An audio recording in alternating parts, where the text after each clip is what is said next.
metal synthesizer, fundamental synthesis just started about 2-3 years ago. Now by my graduate student Jonathan Tristan and also Jiang Mei Zhang, Jiang Group last year. Thank you.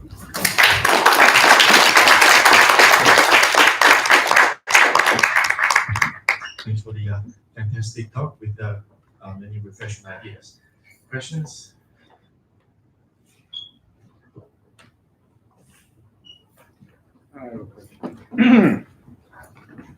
When you do this frame transformation to an inertial frame, basically you are not doing that, but you sort of put a different interaction to your Hamiltonian, and then somehow it mimics the effect. And I was wondering why, if you really want to do your experiment in an inertial frame, why don't you put it in a bucket and rotate? So it's a rotating system. It's not inertial frame. Okay. But you might not have this interesting effect. No, actually, if you can do rotation with high enough angular momentum or angular speed, reaching this level, then that would be very interesting. Yeah. Okay. The question is, the real experiment you want to do go to high acceleration. I think the closest one, say Wang Zhiping, they do the high petawatt laser. They want to get very short time accelerated electron. Okay, within attosecond as well. Even there are several order magnitude away from this. Okay, so you want to be able to do extremely high acceleration in a time, so you can see the unroot radiation. We believe that is a more direct kind of test of the unroot effect. We are kind of taking a kind of just a conceptually a different way to do that. Okay. We do not really go to high acceleration, but we try to use the evolution.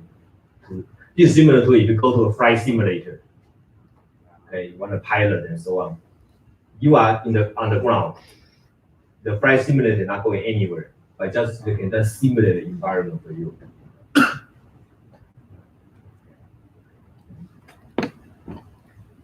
Yes. Could you go back to that page you show the fun comparison between quantum computing concurrent It's a little bit for fun. Yes, but let's have some fun. But I'm particularly interested in this 50 gigahertz. The next page, yes. Okay. So it seems to me that you are trying to sort of convey the idea that, or even if you just use 50 qubits or something like that, the quantum computing is going to be so intolerant to the initial condition or whatever noise problem there. And so do you want to elaborate on that? All right. So I guess my point is that if you have any algorithm that really require you to prepare the system into some particular eigenstate, or even a particular superposition eigenstates, like any of this, then the system will be extremely sensitive to the noise, because the noise is going to be order of magnitude stronger than level spacing. In the quantum mechanics, you have multiple levels, and coupled by an interaction that is strong compared to the level spacing, you can easily mess them up. So unless there's some very powerful error correction or very powerful kind of this scheme that you can know. Let me put it this way. For example, the goal is, say you put in this you some kind of question you want to address, and do some evolution, okay, and then eventually kind of bring the system into some kind of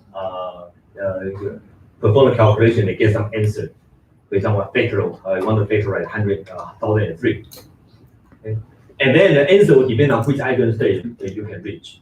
Yeah, I would like people to show that you can really bring the system deterministically to particular eigenstate without error, because I don't know how to do that. Okay. Doing this evolution, think about your order state, but your noise is order magnitude stronger. It's easier to do it if you have 2 or 3 kind of particles, and then the spacing is large. Okay? But it's exponentially harder when you go to more. Let me make a comment. So you think the most important application in quantum computation so far, the factorization of a big number belongs to suffers from this. Yeah, I can give you example. This the result to factorize 100, 1001, 1003 should be different. Right? But for any physical problem you want to address, want to study a physical system, okay, it wouldn't matter if you change the last spin or any of the spins, right? From 0, 1 to 0. If you want to see something about more universal, you will not really depend on the details. I'm wondering, so you look at the two boson, I mean, like boson interaction mediated by fermion. Yeah. But how about the two fermions mediated by the boson?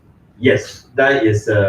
I wish we were in that kind of regime. Then that would be a totally different physics we can study. For example, we can simulate BCS pairing. Now with two fermions mediated by boson. Boson is bosonic. Okay. The experiment probably need to be reversed. You want to have a fermion embedded in the bosonic bath. Our system, unfortunately, is more natural in the sense that boson typically go to the ground state, so they have a smaller size. Okay, and fermion larger because of fermion pressure. So in this case, almost all the cesium will see lithium, okay, but only a few percent of lithium will see cesium. Okay. And so it's just much easier for us to study the cesium atom because they just see a uniform fermion background. Is it fair to say this is a type of device screening? Device screening? Yeah.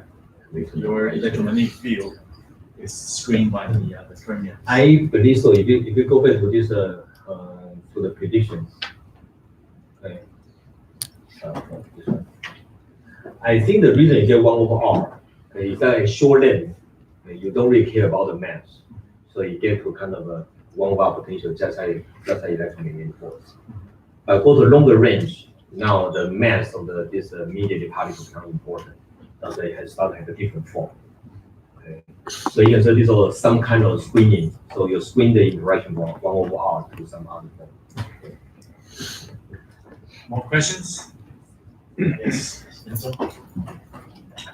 I'm a little bit confused by one of your figure where you show a thermal distribution which depend on time. Yes. Okay. But yeah, so they're going to that pretty quickly. So yeah, this one, yeah. this one, yeah. In the case of render space, if you have a uniform acceleration, then there's a constant temperature. But this Correct. Good. And so indeed, suppose the temperature to be constant. That go back to the prediction. Let me see. Go backwards. All right, let's look at this. So you can see, in addition to coupling constant, we also the interaction time. Because in the unitary evolution, there's also time here. So what's the role of the time? And for this experiment, we're going to treat time as just a parameter. Okay, so you can see when the time evolves, when G tau become larger and larger, turns out we just work out this. Turns out A also become larger.